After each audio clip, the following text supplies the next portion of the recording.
Now, from high atop his desk, get ready to peel it all back and get to the root of the subject. No pun intended.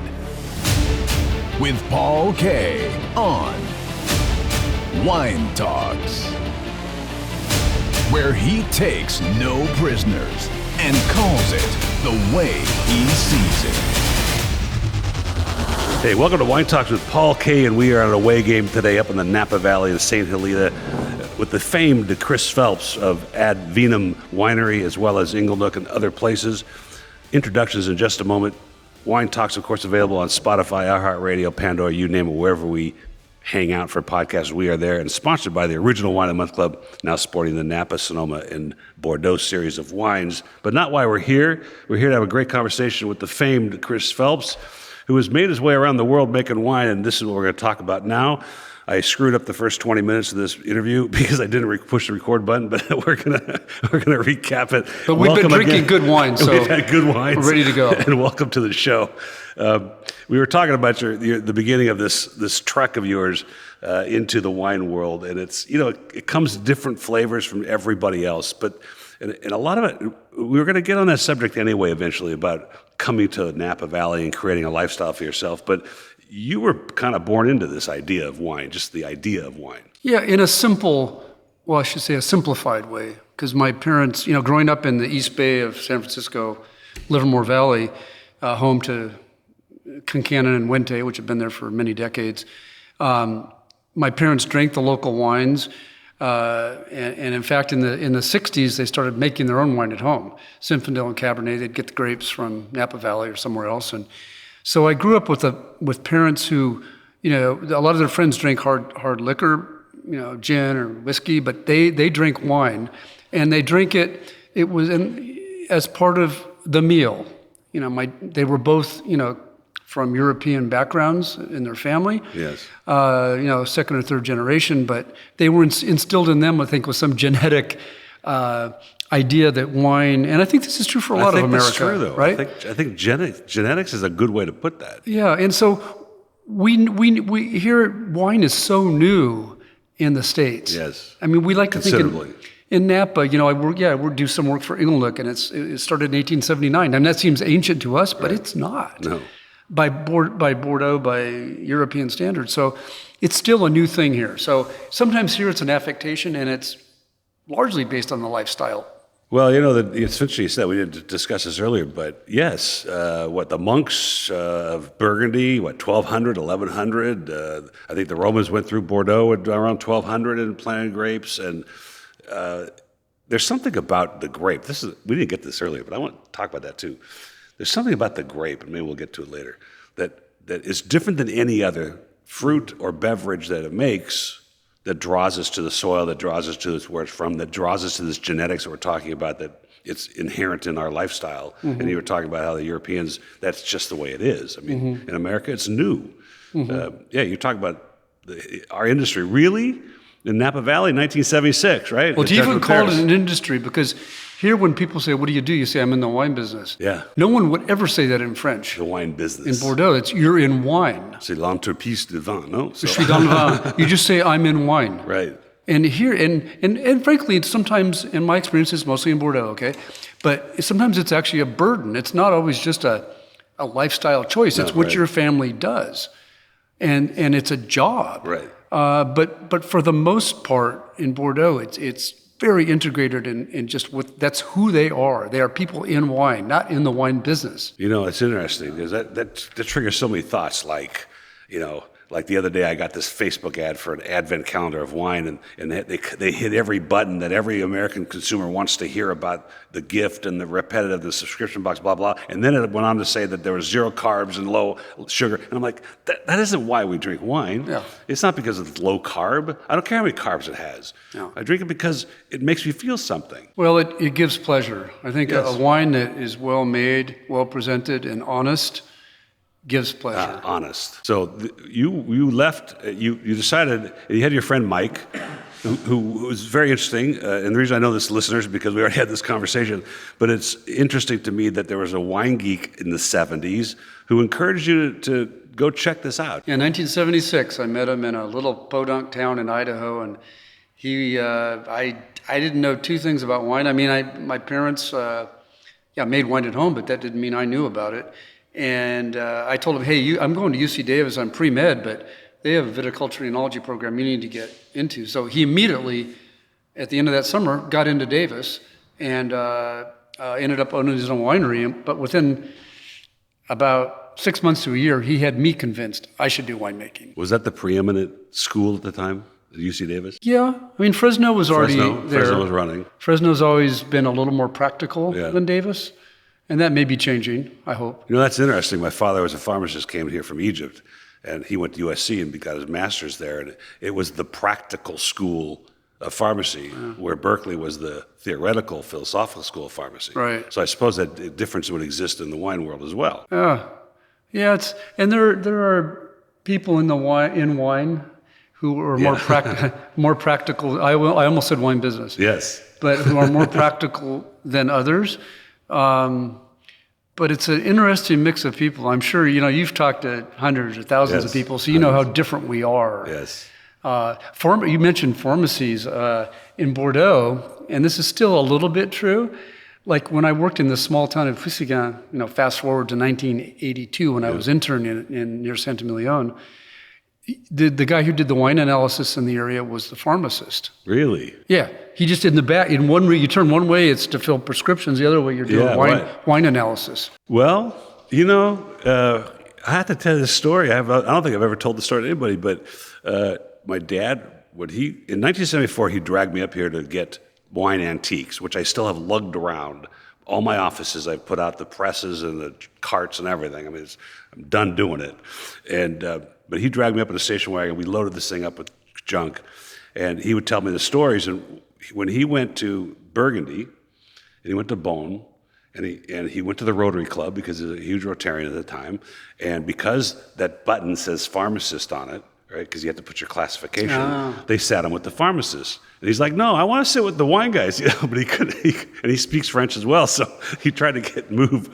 But they said, "You're going to sit with the pharmacist." Yeah, but I bet the pharmacy guys knew a lot about wine. And they knew a lot about wine. That's exactly what happened. And actually, the School of Enology in Bordeaux grew out of the School of Pharmacy, I believe. I would know because, his specialty, particularly from the old country, so to speak, from Cairo, plant medicine was very important.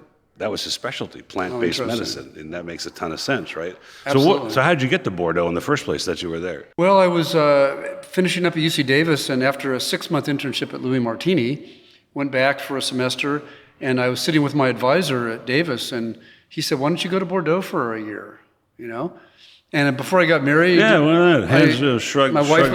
wife to be was going to be going to school in San Francisco, and she said it was okay, so I went off to University of Bordeaux, and school's free there, if you can figure out how to... I don't understand that, but that's great.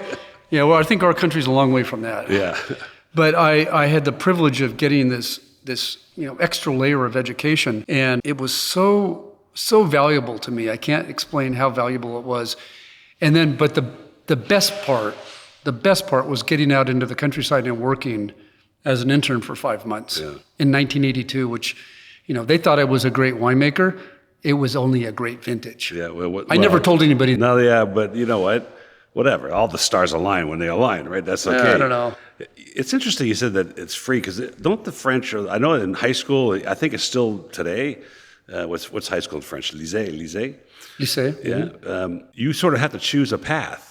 That's probably why the schools are different, at least the cost of them, because you got to choose a path. You're going to be a chef. You're going to be you can veer towards a trade, or a profession, or. So, how important do you think for any young winemaker, including your son, Josh, is it to experience harvests and winemaking outside of the U.S.? I think you certainly can't say it's required, but based on my experience, based on the experience of many people I've known. Mm-hmm. It just adds a depth. You can be as smart as a whip, and anybody from any profession who has the passion and the smarts can make wine. But if you want to have and that's what they have in the old country in Europe is a depth of not just understanding, but embedded. It's natural. It's not a put on. It's not an affectation. It's a natural thing, and you pass it on to your kids. And I'm so delighted that my son is it's great. Is following after me. I mean, I have an anecdotal comment to make about your son. I'm sure you do. Yeah. I mean, here we are drinking this Ad Vivum 2017 right now. Gorgeous Cabernet. You're making wine for the Coppola family. You've made wine at Dominus. You've made wine at Camus. Swanson. These amazing places. And you've made wine in Bordeaux. And then I go to Chateau with your son last time up, and we drink, frozen rosé. Yeah. I'm just just wondering how Dad responds to something like, he's like, son, we had to. Well, he's because I work with him. I'm on the technical side for a lot of his projects, yes. or all of his projects, and the idea of doing a canned rosé spritz or a frosé, as you say, was foreign. Yes, I'm sure. But I've got enough breadth of experience, and you never have the whole picture. Of course not. But what is wrong? What's wrong with that? Because again, if it gives people pleasure, and for me, it's fun because it involves flavors and part of wine is chemistry and figuring things out. So that's an important comment because. And I've wrestled with this a lot lately because I see things like Cali Red from Snoop Dogg on the shelf, and they're flying off the shelf, or that 19 Criminals, which is almost sugar punch, and I cringe at it. But then at the same time, like you said, despite the fact that it's $9.99 or $10.99, which is my specialty, it gives people pleasure, and I shouldn't. Originally, I was sort of offended by it to the extent that that's not what wine is, but. Look, Bob Trinchero found White Zinfandel accidentally in 1974, and it brought people to the table that didn't drink wine prior. It's a highly personal thing, what you like, and it's really easy to, sort of dismiss people who like less expensive, sweeter, and a lot. If you're down in that category, $10. Everything is sweet. Right, it is. It's really unusual to find something that's not. No, what is that? 4 or 5% sugar? You think? Well, I know some expensive Napa Valley Cabernets that are 7%. Really? I hate to tell you. No, yeah. If a wine seems too smooth to be true, yes, it is. It's been sugared. And this is grape sugar they add. No, you can't. That's against the law in California. So it's just arrested fermentation of some sort? No, it's usually adding concentrate. Grape concentrate. Grape concentrate, which is high in sugar. Which is, 68% sugar. So you have a thing like, you just triggered a thought. You have a wine like Mouton Cadet, which is, I think, even 25 years ago was making 1 million cases a year or something like that. And I had a bottle the other day. It was pretty satisfactory. It wasn't great, but it was satisfactory. Yeah. And I didn't sense any sugar in that wine. No, I'd be surprised. Yeah. Because it's Americans like sugar. Yeah. And you look around at some of, I'm not going to name names, but some of the super successful Napa Valley people make wines that are sweet. That's something to think about. Yeah. No, I agree with you, and I've tasted them, and I sell a lot of them. And that's just, and I'm happy to do it. It's a personal thing. If something gives someone pleasure, you don't have to drink it, but well, I think it brings people to the table, and I think that's important because you and I are still going to continue to learn. I'm more in the business side of things, and certainly have tasted lots of wines, but I continue to learn. I find new stuff. We're going to talk about the point system here in a second, but I want to talk about the DNA of wine in the sense of growing up around it as you have. I didn't really grow up around it, but was indoctrinated to it fairly early. Working in my dad's shop in the 70s. The Americans. It's part of the culture of most of Europe. Mm-hmm. It's just normal. Yeah. And as you said earlier, we're only, if England was founded in 1870 something or 1880 something, that's like young compared to wineries in Europe. Mm-hmm. The 12th century monks. And I had this question of Justin to me today, like, how did the monks know? Which plots of Burgundy were the special plots. How did they figure this out? A lot of it's just trial and error, too. I suppose they just made wine and they tasted it. But the point is, Americans are coming to the table late when it comes to wine. Mm-hmm. And people, I know people that kind of think they know it all. Yeah, right, and we can't. I don't think, you can never say that. You never stop looking for ways to get better. Never. You never stop looking for ways to give people more pleasure through wine. So I was fascinated the other day. somebody brought in a wine, and I've brought this up many times, but one of the things I put in my newsletter now is the most interesting wine I tasted that month. I average around 300 wines a month that I taste. And there's always something that's kind of unusual, kind of interesting, a new grape. And it was a Listran Negro from the Canary Islands. And I was like fascinated by this wine. And I forgot the rating, 95 or something. And I started to put it in my computer, and if the grape doesn't pop up, like you've already tasted this grape, I'm like fascinated because it doesn't happen very often, at least on Negro from the Canary Islands. I'm like, this is so good, and I bought some from my own cellar. And I was thinking, okay, this has got a 95, whatever the rating was. And there's an equivalent point of a wine in Napa or Sonoma or anywhere else in California, 95. But completely different wines. Right, yeah. So how does the consumer sort through this idea? I encourage people when they're interested in hearing what I think, that you use the points, use what a critic says, whether it's in the form of points or stars or just comments, to get you to try things. But don't like live by them. I think you live by them, you die by them. That's certainly true for producers. I mean, if all we did was chase scores. Well, that's the thing. But you I'm sure you would admit that you've had high-scoring wines you didn't like. Oh yeah, many times. So like, how did this happen? And sometimes in Napa that means a super extracted tannic wine that's as hard as this concrete right here. Yeah. That got 100 points was because you and I both agree, man, you take a sip, that is impressive. But could we share a bottle over dinner? No, right. Maybe not. Because it's so dramatic that you can't really, it's not pleasant. So for me, it's, if somebody with a fancy score or a comment or celebrity, you mentioned celebrities, yes, can get you to try something, well, even if that's not your cup of tea, it might be, or it might steer you off. Maybe you discover a new grape variety, and then voila, there are other wines made from the same grape.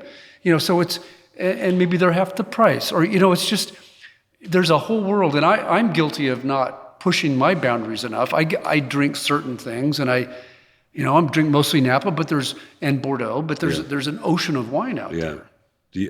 When you go out, do you only go out with wine people? I mean, generally, no, your friends, mostly my wife. So they come out. So they come out. Here's my dilemma, and I think anybody in the wine business goes through this: is that you go out to dinner and they hand you the wine list, and you're like, "This is a no-win." If there's more than 6 people at the table, this is a no-win because somebody is not going to think your choice is so great. When you, as the wine person, looks at the menu, and like the other day, I was up here June 4th, and my wife was in Scottsdale, and she texted me a list of wines at the restaurant because she's with 20 of her friends, and they know that Paul's the wine guy in their group, and so send Paul the list, see what they want. You know what I told her? I said, it didn't matter. I said, that whole list was Southern wines and spirits. Even though the wines are different, they're all the same ilk. I said, pick one, you're going to like it. There's a different price range, whatever. There was nothing interesting. Nothing stuck out. That you and I would be interested in tasting if we hadn't tasted it before. And I think that's okay. I'm okay with it for the consumer to find a brand, to hopefully latch on to the idea of drinking wine. But have you ever gotten in a situation where you choose a wine and somebody looks at you? I don't know. I don't get too wound up about it. But what I do at restaurants is I'll lean on Psalms, and when I can tell someone's knows what they're doing. Yes. I'll help them guide me to something that they think that I haven't had. Yes, that you haven't had. Why order something you exactly? I agree with some situations you got to order something because of whatever. With that. But use that as like Italian. I know like 3 things about Italian wine, not much. And so I'm so delighted to go to a restaurant where there's a good Italian wine list, and say, hey, here's what we're going to eat. We're not going to spend a fortune, but we don't want to go cheap. Help me here, and you know what? 9 times out of 10, they do a good job. They do a good job. If somebody hands you a list of Bordeaux at a restaurant, like I think at the press where I saw you last, there are no Bordeaux on the list. Press is Napa. It's all Napa, right? But let's say you get a list, and I wanted to say this to the listeners to understand the idea of appellations, vintages, and then makers to have an educated guess at what you might be getting. And so, for instance, I went to a restaurant, a Michael Mina restaurant in L.A., and she brought me the wine list, and I'm looking at it, going, it's the regular stuff. But then the Latour Carnet's second label, I forgot the name of it, but the fifth growth or the fourth growth is a 2008 or 9. And I brought the Somme over, just like you're talking about. And I said, have you had this? She said, yes. I go, is this not the second label of Latour Carnet? She said, yes. I said, bring that. It was only $80, which I was fascinated by, and it was gorgeous. Yeah. And so the idea that if you've tasted enough wine, you've read enough about wine, that you get a list and you can make an educated guess on your own on what it might be. Yeah. So with you in Bordeaux, is that like having worked there, can you look at that list and say, Yeah, unfortunately around here we don't have much Bordeaux on the list. I guess that's a good point. But that has happened. Yeah. That has happened. Yeah. I'd like it to happen more often. Well, it's going to be hard to get Bordeaux into Napa. In Napa, Valley. it's pretty. And Burgundy. There's a few Burgundies here and there, but not a lot of Bordeaux. No. So you spent this time at the Chateau de Lorey in the 82 harvest. So when did you come back to America? Well, I was sharing a bottle of, I think it was Dom Pérignon with Christian Moix and his. The usual layout. At his estate at the end of my internship. And I thought maybe he invited all the internships to share a glass. Yeah. But he asked me to be his first winemaker at Dominus. Really? Which I didn't know. In France, you were in France? I was still in Bordeaux. I was going to come home. It was December. Going to come home for Christmas. And that's fast. How long had you been there that he decided? 15 months, something. And but I was coming home anyway because I said, I'm going to get married. I want you to try this other vintage of Ad Vivum too. Okay, we'll do that too. It's okay. The 17 is drinking very nicely, but there's 16 open too. So. The nose is. And this is my 100% Cabernet Sauvignon vineyard designated wine from Yountville, Sleeping Lady Vineyard. Yountville. Wow. I helped name it. You don't see too much appellated. Well, Dominus is in Yountville, right? It's a stone's throw from where I worked at Dominus. Wow. Not a coincidence. Gorgeous nose on the 17. But it's the most southern vineyard in the Yountville appellation. Wow, interesting. So it's nice and cool down there. Right near the pickleball courts that we walked by yesterday? I don't know. I'm kidding. I don't know about on the other side of the highway. So when Dominus, Christian Moix comes to you and says, hey, I want you to run this thing. So I said, no, I'm not a winemaker. I said, I've done a couple internships and and that besides, that's not enough money to live on in Napa Valley, and wow. He said, I said, oh, well, okay. Were you negotiating at this moment? Or you just, I was, and he said, well, okay, how about you start in 1984? We're only making an experimental amount in 1983. I'll make you a better offer because we're going to make a lot more wine. And you get whatever experience you want in the meantime. Whatever you think is going to add value to you starting as my first wine. This is 82 or 83? This is December 1982 is when we're talking. Yeah. And we're talking about a deal that's going to be consummated in mid-1984. And he said, you get whatever experience you need for the next year, and I will, if you keep your end of the bargain, come to work for me, I will bring you and your wife to live at Chateau Petrus after you get the 84 Dominus in barrels. So we shook on it, and that's what happened. So that assumed you had a wedding date already scheduled. No, but it was a vaguely summer. Close, so we got married in the summer of 84. Yeah. So wow. Okay, so you went to Petrus as just. So he brought me back there. I was I had the title of enologist, but I was the winemaker for Dominus as of 1984. And then but you train for life, and so a big part of my boots on the ground training for Moix was that 5 months at Petrus, living there. Phenomenal. Yeah. I gave tours. Well, but I would have loved to have him as a tour guide. I racked the wine. But even that part of the experience of wine, and I was had this conversation with many winemakers, that the terroir of this wine it includes what you went through. It adds up in minutia, but a lot of minutia makes something happen. It's such an all-encompassing term that in the end it means almost nothing. Yes. But it's such a catch-all term. But you're exactly right that, the discussion we're having now, I'd have a hard time remembering every point we covered in our conversation. Right. But not that it wasn't interesting. But at some level, it stays in my subconscious, and it will affect how I make winemaking decisions. I think so. In the coming years. I think so. And I think if you can remain open to all input. Yes. And not just have blinders on, I know the best way, I'm a scientist, I'm an artist, whatever you think you are. if you can remain completely open, you'll make better wine. And you can mentor other people. Well, isn't that the difference between a regular chef or a line cook and a chef that's willing to take risks, has gone through the experiences? Like my daughter is a boulangère in New York. She just had a baby, so she's not working. But she said, "Look, Dad, I'm going to Europe, and I'm going to learn how to bake in Europe, and I'm going to work in Europe, and then I'm going to come to LA, and I'm going to work in LA." And then she ends up in New York. All those steps of what she did as a boulangère puts her in a position at least to draw on that experience that otherwise you couldn't. And I think that's a very important part of winemaking, and that passion behind that. Like this, I don't know how many winemakers in California, 4,000, 5,000 winemakers maybe, something like that. Could be.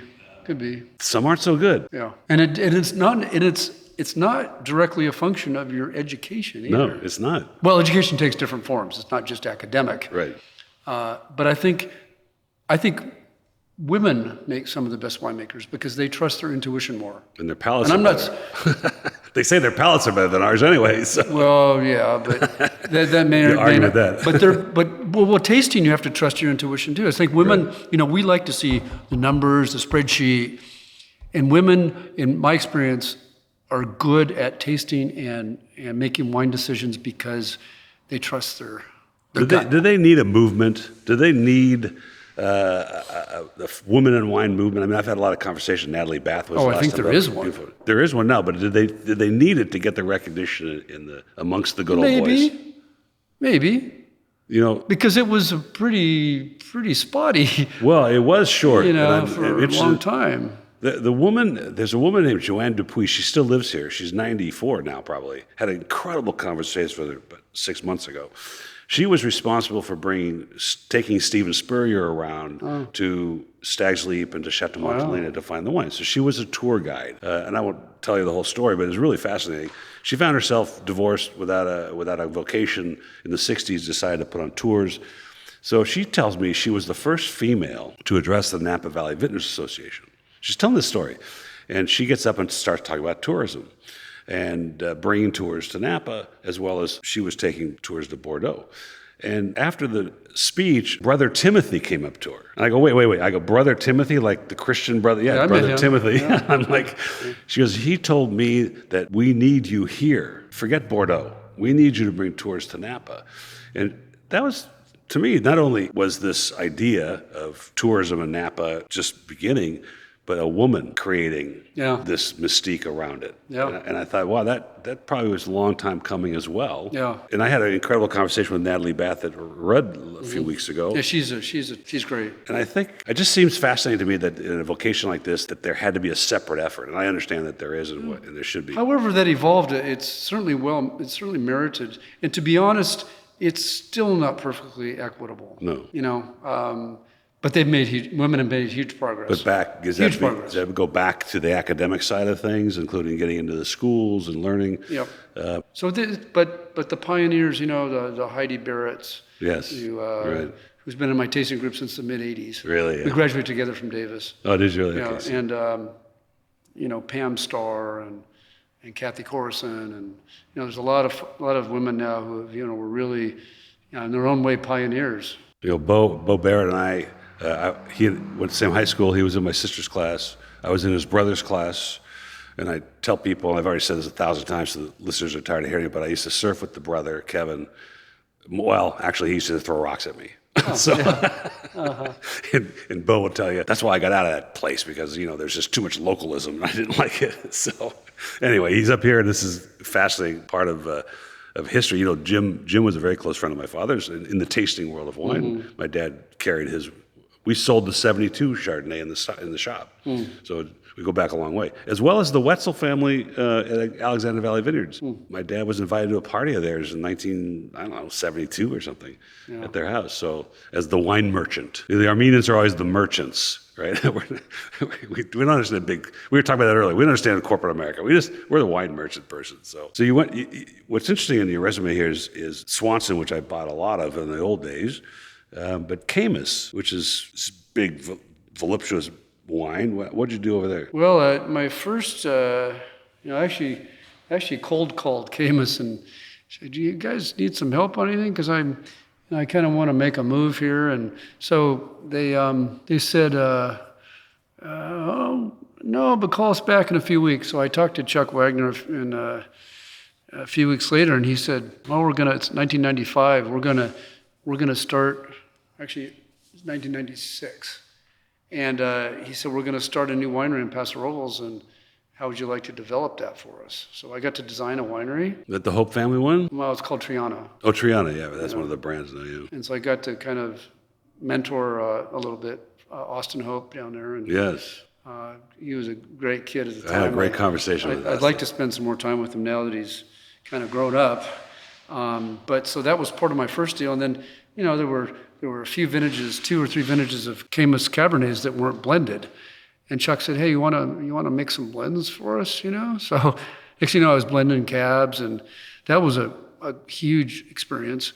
And then starting in 1999, I became the red winemaker there. Does the style of Austin Hope have a lot to do with its roots in the Wagner family? Probably. Because it's a pretty voluptuous wine. Probably. Yeah. I think Chuck's been a great mentor to you. Yeah. No, fantastic success story of the Napa Valley, as well as maintaining the Napa culture. No one can say bad thing about the Wagner family in the wine business. And Chuck is kind of like Christian Moex insofar as with completely different people. They are visionaries. They know what people want, and they're smart. And if you have that put that together, if you have that combination, and you cannot, inarguably, both of those men have created huge just empires here. It's an interesting thing, and I wrestle with this all the time. We discuss it a little bit, but the branding of wine, for one, is a difficult. It's worse than salad dressing and toothpaste, because it's such an emotional product that people want to choose. They want to feel like. And I can't tell you, not growing up, in the last 10 years even, with my best friends. Mm-hmm. With all the experience that we have, there's still this emotional attachment to choosing your own thing, to having intelligence about your own brand, the wines you like, why you buy the wines that you buy. Yeah. It's different than, it's not a widget. You don't get on Amazon and say, what's the cheapest way to buy the same widget? Otherwise, you'd be buying $3.99 floor stacks. Yeah, and plus there's a million choices. And there's a million choices. And now we're, like try and get, for instance, the TTB, to find a label that hasn't been used, that's got Oak, Ridge, Napa, Sonoma, or any other appellated name in it, because that's why you see all these crazy names, Fat Cat. Well, plus, when my son Josh named the first wine that he made, Taken, it's because all the good names were taken. Oh, okay, that's hilarious. Which led to Available, which led to Complicated. Oh, that's funny. So he had a lot of fun with that. Space Age and. Well, then, now on his own, he's developed other brands, but. Taken, I remember the brand. Yeah. I remember that brand. Yeah, it used to be his deal. Yeah. So how does a brand like Ad Vivum get traction? Well, it's word of mouth. Yeah. And I appreciate that your mouth is involved in essence to help spread the word, because literally, we don't. I'm the only employee. Yeah. Josh helps me, and my daughter helps me a little bit with sales, marketing, and stuff. But I'm the accountant, the bottle washer, the winemaker. So do people understand that about the wine business? How hard that is? No, and I was a longtime family or small family-owned winemaker, right? And you'd think I would know everything. I would understand the business perfectly. But I still got into it myself, and I resisted for a long time. Yeah. And I didn't realize, even after decades of making wine for other people, how much work it is. Yeah. It's because there's this economy of scale. I have to have the same bonding, the same compliance things taken care of. Is this kind of like they didn't teach in Harvard Business School? Like you went to enology school and you come out and you're bright-eyed, bushy-tailed. Actually, in Bordeaux, they do a better job of teaching you things about compliance and that sort of thing. And at Davis, you should have to take a business class. You should have to take. There should be wine business classes you have to take. But there isn't. Not to my knowledge. Well, because, look, wine is business, and I think people don't understand, too, in general. The margins in wine suck. When it's all said and done, the margins suck.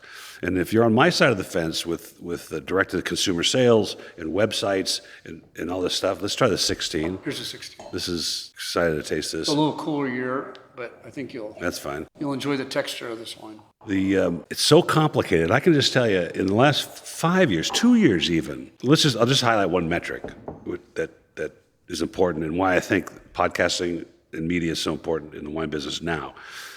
I would have, if I could have, 10 years ago, if I sent an email to all my email customers, hey, I got this, I find, you would be shocked at the stuff I find, but we find this stuff, we find this amazing Sonoma wine.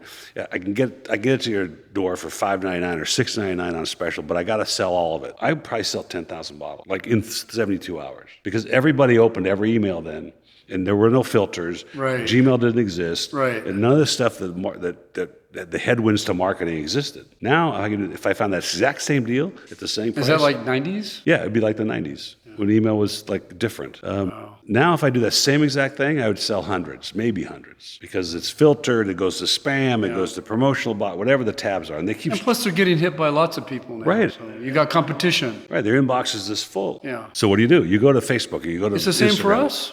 Yeah. As producers. So that's why the question was how Vivum gets out there. I mean, you work for one of the prolific guys, Francis Ford Coppola, and the brand. I mean, I bought his claret. Now you're off on a different brand now. Right. Inglenook is a lot different from Francis Ford Coppola. Right. Same, so Francis Coppola and his family, they merged Francis Ford Coppola Winery with Delicato. So it's complete. It's out. He's on the board of Delicato, but it's out of their hands now. Oh, the Francis Ford Coppola brand is what went to Delicato. Yes, not Inglenook. Which is a big brand. Yeah, that's like, Inglenook, we make 25,000, 30,000 cases. They made 1.5 million, 2 million cases over there in Geyserville. Wow. They're out of that business. Francis and Eleanor Coppola's love is of Inglenook. Inglenook now. Okay. 1,700 acre. But when did that? When in '89? Let's say it was all his, right? Yeah, I forget when it started. Probably something like that. Seems like it was later than that. But. So when did he buy the Inglenook, the classic Inglenook? Well, in 1975, he bought the most valuable land. He bought about 1,500 acres, but not the Chateau or the winemaking facility, or the name. But he was smart. He bought 1,500 acres. Fast forward, so that's 1975. 1995, he was able to buy the Chateau and the front property. Wow. Now he's got almost 1,700 acres. Wow. It wasn't until 2011 he bought the name Inglenook back and all of the inventory in the world. Wow. So he could destroy it or whatever he did with it.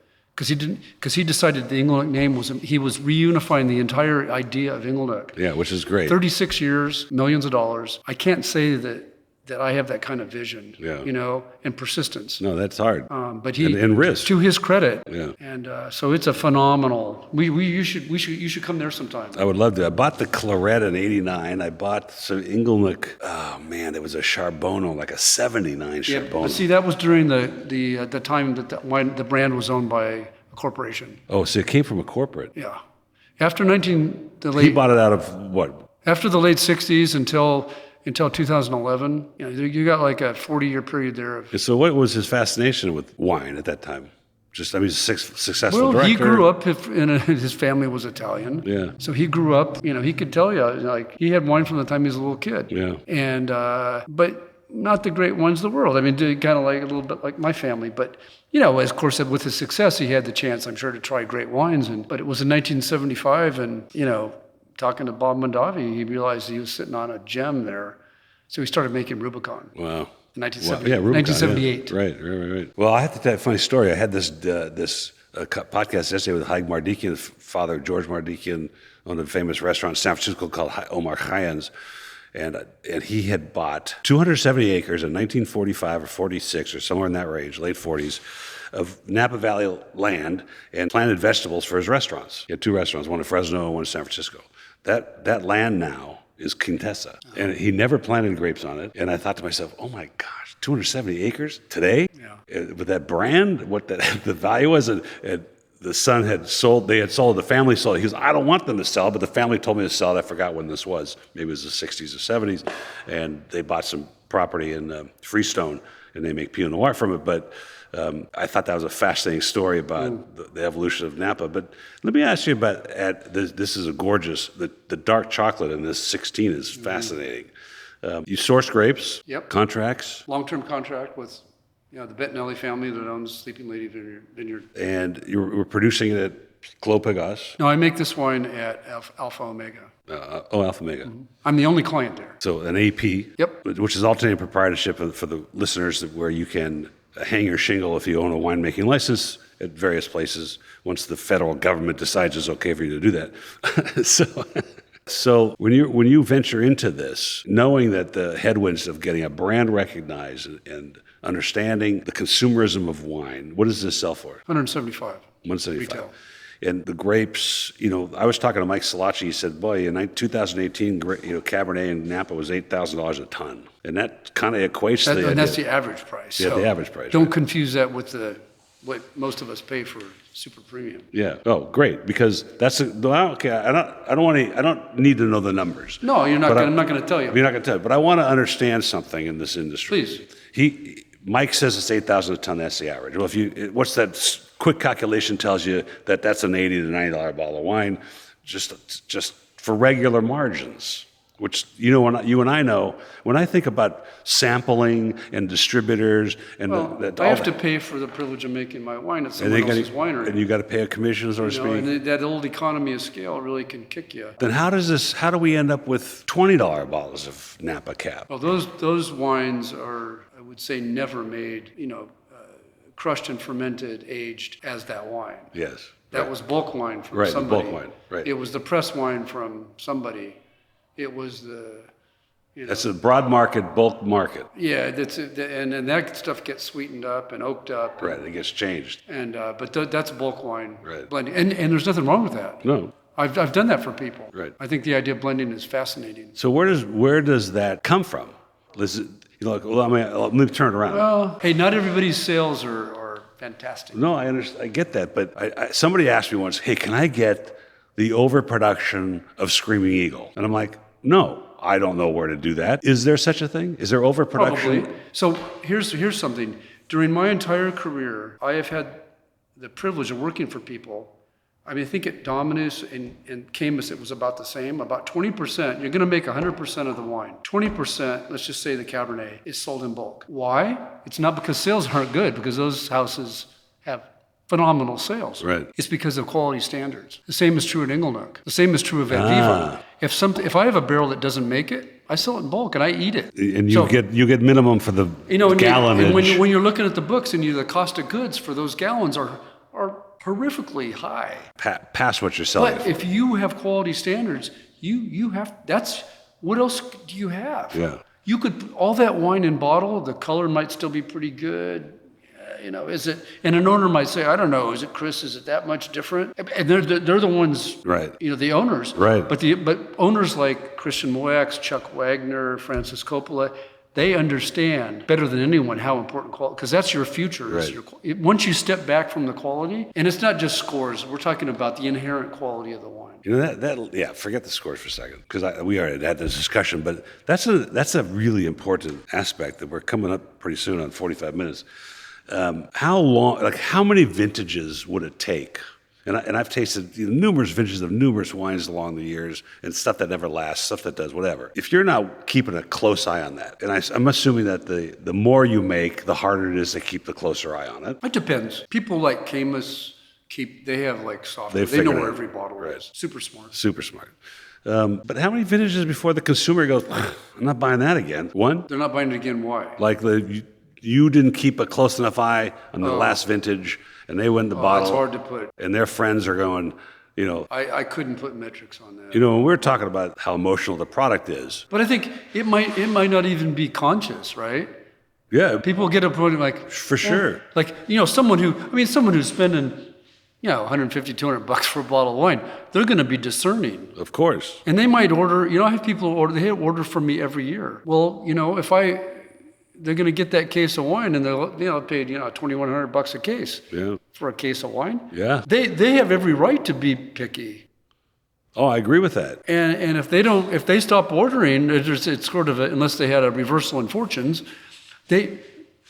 I have reason to be worried about why they're not buying anymore. For sure, And it's such an emotional product that I bought this from I found this wine. It's Chris Phelps and it's Ad Vivum, and they serve it to their friends, and nobody goes, "Wow, that's a problem." Well, it's all experiential. I mean, but part that if that vintage wasn't what you expected to be, and you put it out there anyway without controlling it, and they don't get that wow from their friends, that's the emotional part of the product. I can't tell you how many times I get emails from customers, both negative and positive, about, I served this at my family dinner and everybody flipped over it. Mm-hmm. That's what makes me. That runs my company. There's so many permutations on that it's hard to figure it out. No, and to be honest, I try not to spend a lot of time sort of worrying about that. Well, you can't worry about it. But I think all I can do from my point of view as a winemaker, as a producer, selling my wine, is to make it the best I can. That's it. And you have to entrust, when you buy my bottle of wine, you're entrusting me to have done the work necessary. Right. I don't blend my press wine in, for example. So right there, that's like 10-15% right off the top. That gets sold in bulk. Yeah, that's interesting. Okay. So we make decisions all the way along, and the French barrels I buy, the whole shooting match is it's all part of your brand and part of your quality. And I think for the most part, when you meet the winemaker, the owner, they should be able to look you in the eye and really tell you, honestly, here's my wine, and I made it honestly, and I want your feedback on the wine, and you can taste that. And you can taste it. You can taste it. And you can, but in Napa there's a lot of hype and smoke and mirrors, but I think you can see through that. But a lot of times you don't get to meet the owner or the winemaker, right? But you do. I do, but it's about the story anyway. And there are a lot of great wines I taste that are very inexpensive, that represent something. And this is probably the last topic we have time to talk about. But I want to tell you why it's called Ad Vivum too. Yeah, please do that. But what, right now? Yeah. So I got hit by lightning in 2005. Survived. And so this up here in the Sierra Nevada mountains. Wow. Yeah, and I decided, or it was decided for me, that I was going to realize how important life is. So vivere is to live in Italian or Latin, and vinum is wine in Latin. So vivum is where wine and life meet. Okay? Wow. And then ad is a little helper word that means I'm going intentionally in that direction. So wow, interesting. So life is the most precious thing we could possibly have. Right. And if we use wine appropriately, it can enhance our lives. Wow. That's my whole. That's a great, but being struck by lightning, and you don't mean that in the philosophical. No. I mean that literally. Enlightenment way. I gotta ask the question. I mean, like, how did that feel? What happened? I was out for a while, so I really. Yeah, I wouldn't say it really. I really felt anything, to be honest, other than weird and out of it for a while. Crazy. Well, maybe that does lead to this last subject about wine and how it makes you feel, how it's different. I mean, we don't get excited about Maui Blanc pineapple wine. We don't get excited about fermented other fruits, but some people may though. I know, but you don't talk about terroir. I'm with you. When you ferment grapes, and it's the history of it, maybe it's rooted in the fact that it's a representation of time and place. But there's something unique about grapes being fermented, and all we're doing here really is sort of refining that, figuring out ways to make it taste better or feel better or do it. But when it's all said and done, I think that it's a connection to the earth. Mm-hmm. It's through your feet into the ground, and that's why we can talk about it. That's why we can share it. That's why we can discuss it. That's why we can open a new bottle and have a new conversation every time it happens, which you don't get with a bottle of bourbon. No. At least. Well, I mean, some guys do, but I mean, in the sense of we swirl this around, and particularly with me, and I have a lot of non-wine friends, the conversation at dinner always comes back to a bottle of wine. It's a non-threatening conversation. It's not political. We don't get angry about philosophy, but the conversation and the knowledge that people want to seek is fascinating to me for this product. And I don't know what it is. I can't define it. I think it is hard to articulate. Yeah. And sometimes you don't even need to use words. Yeah, that's a good right? point. Sometimes a wine just gives you pleasure, and you're looking at your friend, you're drinking it with, and you're smiling. At least we are smiling right now. For sure. I don't know if it's because we like each other or not, but we're having a good conversation. But I think wine brings people together, and I've been grateful for that. And it is a rich medium to share because it has a story, and it comes from a place. So. makes you feel something.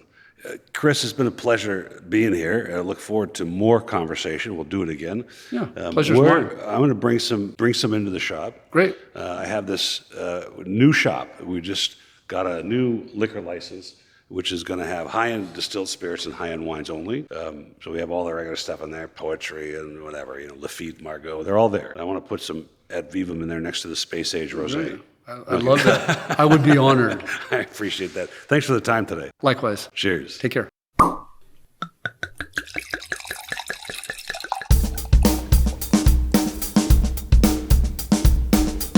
Thank you for listening to Wine Talks with Paul Kalamkarian. Don't forget to subscribe because there's more great interviews on their way. And of course, all these podcasts are sponsored by the original Wine of the Month Club, 48 years in business. Don't forget to visit our website, wineofthemonthclub.com. Folks, have a great time out there in the wine world. Cheers.